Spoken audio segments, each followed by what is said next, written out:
let's go right ahead and talk about the Paul George injury. So as you guys, if you guys tuned into the last segment, which I talked about it in the first segment, at the last podcast, so you can check the video out on YouTube, or if you guys are on the audio side, you can listen to the first segment of the audio podcast. So I talked about how Paul George he seemed to have suffered what was a hyperextended knee injury, and I can't show the image because I mean it's a very just looking at it it looks like it hurts, right? So I really don't want if I think it hurts and I'm looking at it, I can only imagine what you guys think we're looking at it. Obviously those on the audio side won't be able to see that, but I said that this could be like a huge trickle down effect that would go on throughout the rest of the season, and that maybe Paul George won't remain healthy throughout the entirety of the season because he already got injured in a preseason game.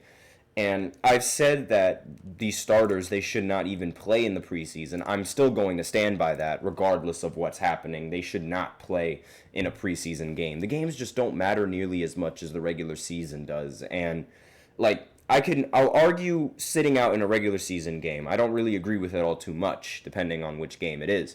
But like sitting out in a preseason game, I think every starter should be sitting out in a preseason game. But that's just me. Let me know what you guys think in the comments. So we do have some positive news in regarding Paul George's hyperextended knee. So obviously he exited the game early the other day against Atlanta on Monday after suffering what was thought to be a hyperextended knee injury, as you guys know.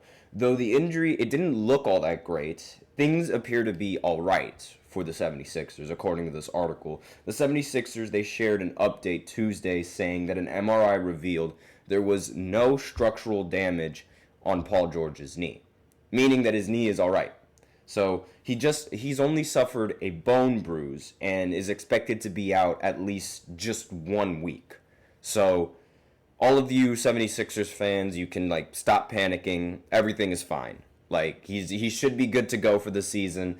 And I mean, really, I feel like the Sixers, they might need to restrict his minutes maybe just a little bit, maybe just a little bit, just to make sure that he doesn't get injured again. And I mean, he's 34 years old, and he missed a total of 127 games across the last 5 seasons with the Clippers. So injuries are they're nothing really new for Paul George, especially this stage of his career now. And the 76ers, they knew that injuries were going to be a risk when they did sign Paul George in this offseason, but obviously, they still took that chance. And now it's up to Paul George and the 76ers to be able to limit those injuries as much as they possibly can. And even with these injuries, he still averaged 22 points, 5 rebounds, and 3 assists, and 1.5 steals per game in 74 games last season.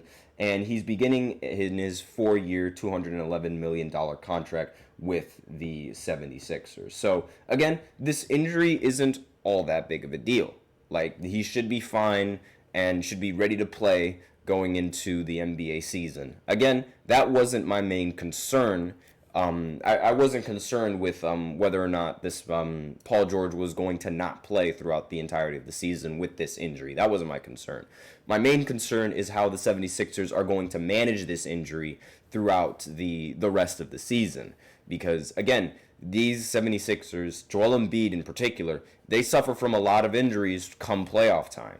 And even last season, like Joel Embiid got injured before the postseason even started, and then he was injured, of course, during the postseason. It always happens. So this could be the exact same scenario for Paul George, and that's something that the 76ers are going to try their best to avoid. Like, if there's any player that they should try to minimize injuries, it should be Paul George over Joel Embiid. Because the way I see it, it seems that Joel Embiid is going to get injured regardless. His style of play does not complement his style, actually, excuse me, let me rephrase that. His style of play only complements those injuries. Like, and let me explain what I mean by that. Like, every single time this man goes to the basket, he always flails his body around, and then he falls to the floor.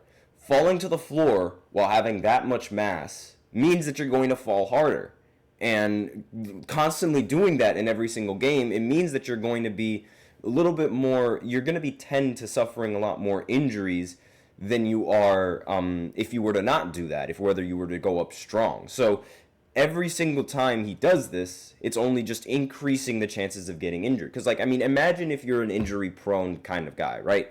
And you just frequently, almost every single time, just fall to the ground. Obviously, the chances of you getting injured are going to be much higher. Not to mention how awkwardly he tends to land sometimes in order to exaggerate the contact and actually fall to the ground. It's like, it's not something that should be, it's not basketball. There's no other way to say it aside from it just not being basketball. And this carries over into the postseason where he ends up getting injured in the postseason. It happens all the time.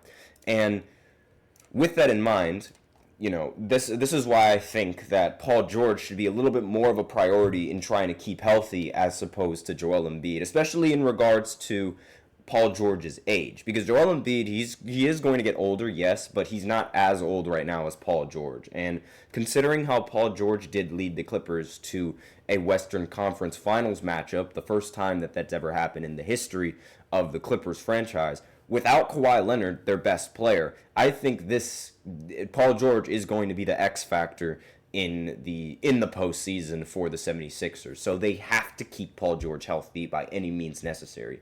This includes not playing him in preseason games, but for some reason they're just like, oh yeah, let's throw him in a preseason game. What's going to happen? And with this, with this thought process, I totally understand, you want your best players to get warmed up. You want your best players to start playing and start getting ready for the season. But at what cost? Like, you're risking him getting injured early, which ended up happening. Luckily for them, it wasn't a huge injury it's only going to sideline him for a week. But what if it was a huge injury? Like, what would the 76ers do then? It's a huge risk that I don't think they have the luxury to afford in making now. And, having two of the best players, we'll say two of the best players. I do think Tyrese Maxey is the second option, though, for any of you guys who are wondering. Having two of your best players constantly suffer injuries is something that cannot happen. You have to prioritize on which player you want to keep healthy. I think it should be Paul George over Joel Embiid, mainly because Joel Embiid is just going to get injured anyway. But with Paul George, you can try and sort of mitigate just the injuries and the tendency of him getting injured throughout most of the regular season. Obviously, I think he should play, but later down the road, he played 74 games, so he can totally play 70 games. But later down the road, maybe you need to relax on the amount of minutes that he's allowed to play in a game and try to sort of prevent him from being injured. And that's also something that Paul George should keep in mind when he's playing the game as well. Obviously, as an NBA player, you'd want to go hard in every single game that you play in. You want to play every single game as if it matters.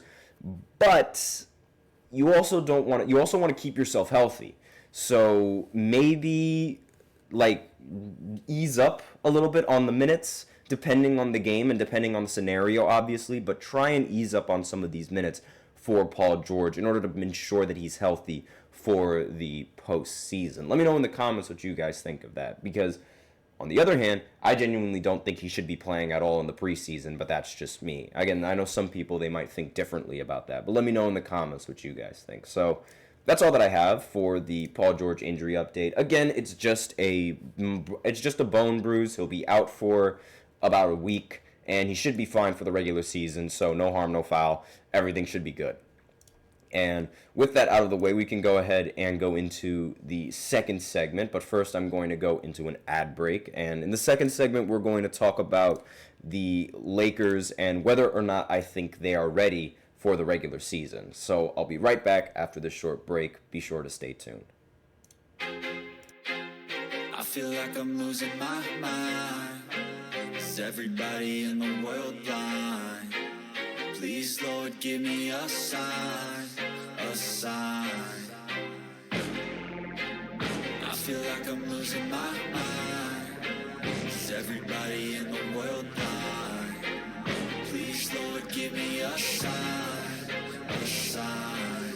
I wanna be the greatest. Everybody on the fake shit. I look around and feel like everybody is the fakest. I make this every day and I'm impatient, hoping one day I blow up from the basement. Statement, the top is so vacant. I don't hear shit that I think is amazing. Waiting for my day when I'm playing sold out shows for 1,000 faces. Hey, give me that crown, get in my way and to be put down. It ain't your place, all this my town. If I want that shit, then I'll get it right now. I'm losing it, the noose it fits, some losing shit, a stupid myth. You choose to live or choose to dip, you choose to fight or lose your grip and lose a gift. Oh, I feel like I'm losing my mind. Is everybody in the world blind? Please, Lord, give me a sign, a sign. I feel like I'm losing my mind. Is everybody in the